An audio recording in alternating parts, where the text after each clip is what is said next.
Hi students, இந்த வீடியோவில் exercise 2.4 இருக்க sum solve பண்ணலாம். First question, find the next three terms of the following sequence. மூணு subdivision கொடுத்துருக்காங்க, ஒன்னொன்னா சால்வ் பண்ணலாம். இப்போ first subdivision எழுதிக்கலாம் 8, 24, 72 and so on.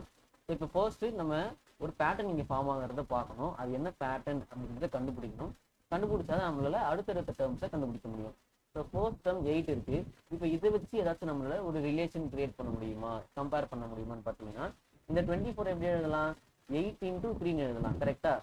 அப்போ நான் ஃபர்ஸ்ட் டேர்மை அப்படியே வச்சுக்கிறேன் 8ன்னு. ரெண்டாவது டேர்ம் என்ன பண்ணுறேன், 24 8 into 3 அப்படின்னு எழுதுறேன். நெக்ஸ்ட் இப்போ மூணாவது டேர்ம் எப்படி எழுதலாம், 72 8 டைம்ஸ் வருமா, 8 டேபிளில் போகுமானா போகும், 8 into 9 அப்படின்னு எழுதலாம். கரெக்டா? ஓகே சார், இப்போ 8 வச்சு எழுதியாச்சு, ஆனால் பேட்டர்ன் மாதிரி எதுவும் ஃபார்ம் ஆகலையே அப்படின்னு பார்த்தீங்கன்னா இந்த 9 மறுபடியும் என்னென்னு எழுதலாம், 3 ஸ்கொயர்னு எழுதலாம். கரெக்டா? ஃபைன். இப்போ 8 into 3 8 into 3 ஸ்கொயர். ஓகேவா?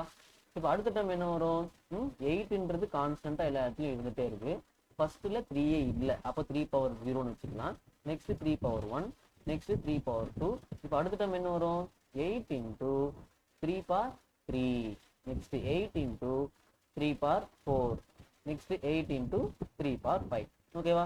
ஸோ இது நீங்கள் இப்படியே விட்டுறக்கூடாது, நீங்கள் நம்பரை மல்டிப்ளை பண்ணி போட்டுருவாங்க. Okay fine. Next second subdivision 5 1 minus 3 கொடுத்துருவாங்க. 5 1 minus 3 and so on. சரிங்க சார், இப்போ இங்கே 5 வச்சு 1 எப்படி எழுதுறது, அது மாதிரிலாம் நம்மளால கம்பேர் பண்ண முடியாது போன இதில் பண்ண மாதிரி அப்படின்னா, இப்போ வேற ஏதாச்சும் ஒரு ரிலேஷன் ஃபார்ம் ஆகுதா பாருங்க. எல்லாத்துக்கும் ஒரே ரிலேஷன் ஃபார்ம் ஆகுது. இங்கே மல்டிப்ளிகேஷன்ல இருக்கு, இங்கே வேற எப்படி வேணா இருக்கலாம். ஓகே, இப்போ இந்த 5ல இருந்து நான் 4 சப்ராக்ட் பண்ணா எனக்கு 1 கிடைச்சிடும். கரெக்டா? 5ல இருந்து நான் என்ன பண்ண போறேன், 4 சப்ராக்ட் பண்ணா எனக்கு 1 கிடைச்சிடும். மறுபடியும் இப்போ இந்த 1ல இருந்து நான் மறுபடியும் என்ன பண்ண போறேன், அகைன் 4 சப்ராக்ட் பண்ணா எனக்கு என்ன கிடைக்குது, -3 கிடைக்குது. ஓகேவா? அப்போ இங்க இருக்கிற பேட்டர்ன் என்ன, -4. ஓகேவா? இப்போ நெக்ஸ்ட் டைம் என்ன பண்ணணும், -3 -4 பண்ணணும். அப்போதான் என்ன வரும், -7 வருது. அதுக்கு அடுத்தது -7 -4 is equal to -11. ஓகேவா? இப்போ நெக்ஸ்ட் என்ன பண்ணணும், -11 -4 which is -15. அப்போ லாஸ்ட் த்ரீ டேர்ம்ஸ் கிடையாது, நெக்ஸ்ட் 3 டேர்ம்ஸ் கொடுத்துருக்காங்க. ஸோ நெக்ஸ்ட் 3 டேர்ம்ஸ் என்ன, -7 -11 -15. இங்கேயும் நீங்கள் இதை மல்டிப்ளை பண்ணி இதே மாதிரி எழுதணும். நான் மல்டிப்ளை பண்ணல, டைம் ஆயிடும். ஓகே, நெக்ஸ்ட் தேர்ட் சப்டிவிஷன் என்ன கொடுத்துருக்காங்க, 1/4 2/9 3/16. 1/4 2/9 3/16. ஓகேவா? ஸோ இப்போ ஃப்ராக்ஷனில் கொடுத்துருக்காங்க. ஸோ ஃப்ராக்ஷனில் கொடுத்துருந்தாங்கன்னா எப்போவுமே நியூமரேட்டரை தனியாக பாருங்க, டினாமினேட்டரை தனியாக பாருங்க, ஏதாவது பேட்டர்ன் ஃபார்ம் ஆகுதா அப்படின்னு சொல்லிட்டு. ஓகே, இப்போ நியூமரேட்டர்ல இங்கே என்ன இருக்கு, 1 2 3ன்னு இருக்கு.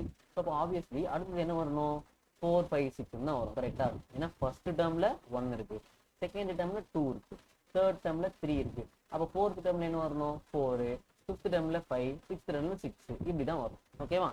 ஃபைன்.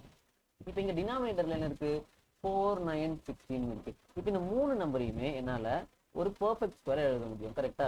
4ன்றது எப்படி எழுதலாம், 2 ஸ்கொயர் அப்படின்னு எழுதலாம். ஸோ 4 எப்படி எழுதலாம், 2 ஸ்கொயர் அப்படின்னு எழுதலாம். 9 எப்படி எழுதலாம், 3 ஸ்கொயர்னு எழுதலாம். 16 எப்படி எழுதலாம், 4 ஸ்கொயர்னு எழுதலாம். கரெக்டா? ஸோ அப்போ அடுத்த நம்பர் 16க்கு நெக்ஸ்ட் நம்பர் என்ன எழுத போறோம், 5 ஸ்கொயர். அது என்னது, 25. ஓகேவா? இப்போ நெக்ஸ்ட் நம்பர் என்ன வரும், 4 divided by 5 square, 5 divided by 6 square, 6 divided by 7 square. ஓகேவா? ஸோ அப்போ terms R 4 divided by 25, 5 divided by 36, 6 divided by 49. இதுதான் அடுத்த மூணு டேர்ம்ஸ்.